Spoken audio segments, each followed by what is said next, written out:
பறவைகள்லயே ரொம்ப அழகானதுன்னா அது மயில் தான்.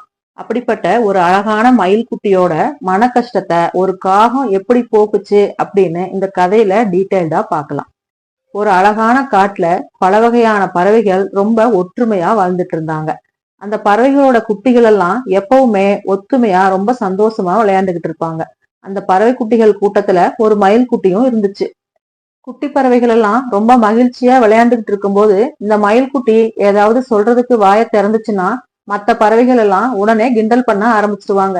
என்னடா உன் குரல் இவ்வளவு மோசமா இருக்குது, இவ்வளவு கரடுமுரடா இருக்கு அப்படின்னு ஆளாளுக்கு ஒரு கிண்டல் பண்ணுவாங்க. அதனால அந்த மயில்குட்டி ரொம்ப சோகமாயி வாயவே திறக்காது. நம்ம பேசினா எல்லாரும் கிண்டல் பண்ணுவாங்க அப்படின்னு சொல்லிட்டு அந்த மயில்குட்டி வாயவே திறக்காம விளையாடவும் முடியாம ரொம்ப சோகமா இருக்கும். இத அதோட நண்பனான குட்டிக்காகவும் கவனிச்சுக்கிட்டே இருந்தது. அது அவங்க அம்மா கிட்ட போய், அம்மா என்னுடைய நண்பன் ரொம்ப சோகமா இருக்கான், அவனுக்கு ஏதாவது நம்ம ஒரு உதவி பண்ணியே ஆகணும் அப்படின்னு அவங்க அம்மா கிட்ட சொல்லுச்சு. அதுக்கு அம்மாக்காகவும், சரிடா செல்லம் நீ கவலைப்படாத, நாளைக்கு காலையில நம்ம உன்னுடைய நண்பனை பார்த்து பேசுவோம் அப்படின்னு சொல்லுச்சு. அடுத்த நாள் காலையில அந்த குட்டி மயில் தனியா சோகமா ஒரு இடத்துல உட்கார்ந்து இருந்துச்சு. இந்த அம்மாக்காகவும் குட்டிக்காகவும் அந்த மயில் குட்டி கிட்ட வந்தாங்க. என்னடா செல்லம் ஏன் இவ்வளவு சோகமா இருக்கிற, உனக்கு என்ன பிரச்சனை அப்படின்னு கேட்டுச்சு. அதுக்கு அந்த மயில்குட்டி, ஆண்டி என்னுடைய குரல் எவ்வளவு மோசமா இருக்கு தெரியுமா, எல்லாரும் என்னைய கிண்டல் பண்றாங்க, எனக்கு கஷ்டமா இருக்கு, ஏன் என்னுடைய குரல் மட்டும் இப்படி இருக்கு அப்படின்னு கேட்டுச்சு. அதுக்கு அந்த அம்மாக்காகம் சொல்லுச்சு, இங்க பாருடா குட்டி, எல்லாரும் ஒரே மாதிரி இருக்க மாட்டாங்க, ஒவ்வொருத்தரும் ஒவ்வொரு வகையில சிறந்தவங்களா இருப்பாங்க. இப்ப எங்களை எடுத்துக்கோவேன், ஒற்றுமையா இருக்கிறது அப்படின்னா காகங்களை தான் சொல்லுவாங்க. அதே போல பகிர்ந்து சாப்பிடுறது அப்படின்னாலும் காகங்களை தான் உதாரணமா சொல்லுவாங்க. ஆனா என்னுடைய கலர் எப்படி இருக்கு, கருப்பா இருக்கும் இல்லையா, அதே போல நாங்க எல்லாம் ஒன்னா சேர்ந்து கத்துனா அவ்வளவு கொடூரமா இருக்கும், எங்களை எல்லாரும் விரட்டி விட்டுருவாங்க, அதுக்காக நான் கவலைப்படுறதே இல்லை அப்படின்னு சொல்லுச்சு. அப்போ அங்க ஒரு குயில் வந்துச்சு. அது வந்து, காக்கானா என்ன பேசிட்டு இருக்கீங்க அப்படின்னு கேட்டுச்சு. அதுக்கு அந்த காகம் மயில் குட்டியோட கவலையை பத்தி சொல்லுச்சு.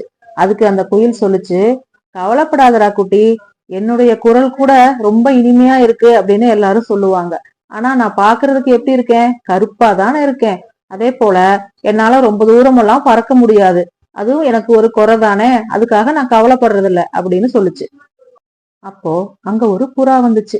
அந்த புறாவும், காக்காண்ணா என்ன பிரச்சனை, எல்லாரும் என்ன பேசிட்டு இருக்கீங்க அப்படின்னு கேட்டுச்சு. புறா கிட்டையும் மயில் குட்டியோட சோகத்தை பத்தி சொல்லுச்சு. அதுக்கு புறா சொல்லுச்சு, குட்டி பையா, நான் கூட பாக்குறதுக்கு ரொம்ப அழகா இருக்கேன்னு எல்லாரும் சொல்லுவாங்க, ஆனா என்னுடைய குரல் வந்து அவ்வளவு மோசமா இருக்கும், என்னைய யாரும் வீட்லயே தங்க விட மாட்டாங்க, நான் வீட்டுல வந்து கத்தினா நல்ல சகனம் இல்லைன்னு சொல்லி விரட்டி அடிச்சிருவாங்க, அதுக்கெல்லாம் நான் கவலையே படுறதில்ல அப்படின்னு சொல்லுச்சு. உடனே அம்மாக்காகவும், குட்டி பையா கேட்டியா, ஒவ்வொருத்தருக்கும் ஒவ்வொரு நல்ல விஷயமும் இருக்கும், கெட்ட விஷயமும் இருக்கும், அதுக்கெல்லாம் கவலைப்படவே கூடாது. உனக்கு ஒண்ணு தெரியுமா, பறவைகள்லயே அழகான பறவை யாருன்னா மயில் தான். நீ குட்டி பையனா இருக்கிறதுனால உனக்கு இன்னும் தோகை வளரல, அதனால உனக்கு அதை பத்தி தெரியல அப்படின்னு சொல்லிக்கிட்டு இருக்கும் போதே மத்த குட்டி பறவைகளும் அங்க வந்துட்டாங்க. காகம் அந்த குட்டி பறவைகளையும் பார்த்து, குட்டி பசங்களா, நீங்க யாருமே மத்தவங்களை பார்த்தியே கிண்டல் பண்ணி பேசக்கூடாது, ஒவ்வொருத்தருக்கும் ஒவ்வொரு திறமை இருக்கும், மத்தவங்க மனசு கஷ்டப்படுற மாதிரி பேசக்கூடாது, சரியா அப்படின்னு சொல்லிட்டு, மயில்குட்டி, இங்க இருக்கிறவங்களை எல்லாம் கேட்டா நீ யாரு மாதிரி ஆகணும்னு கேட்டா நான் மயில் மாதிரி ஆகணும் அப்படின்னு தான் சொல்லுவாங்க, புரியுதா, இன்னும் கொஞ்ச நாள் நீ பெரிய பையனா ஆனேனா அழகான தோகைகள் வந்து நீ அழகான பறவையா மாறிடுவ, அதனால கவலைப்படாம சந்தோஷமா இரு அப்படின்னு சொல்லுச்சு.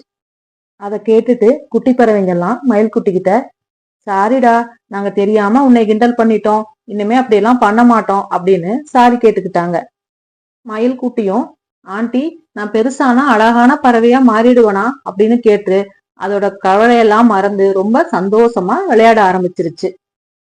சில மாதங்கள் கழிச்சு அழகான தோகைகளோட மயில்குட்டி வளர ஆரம்பிச்சு பெரிய மயிலா மாறி அதோட நண்பர்கள் கூட ரொம்ப சந்தோஷமா தன்னுடைய நாட்களை கடத்துச்சு.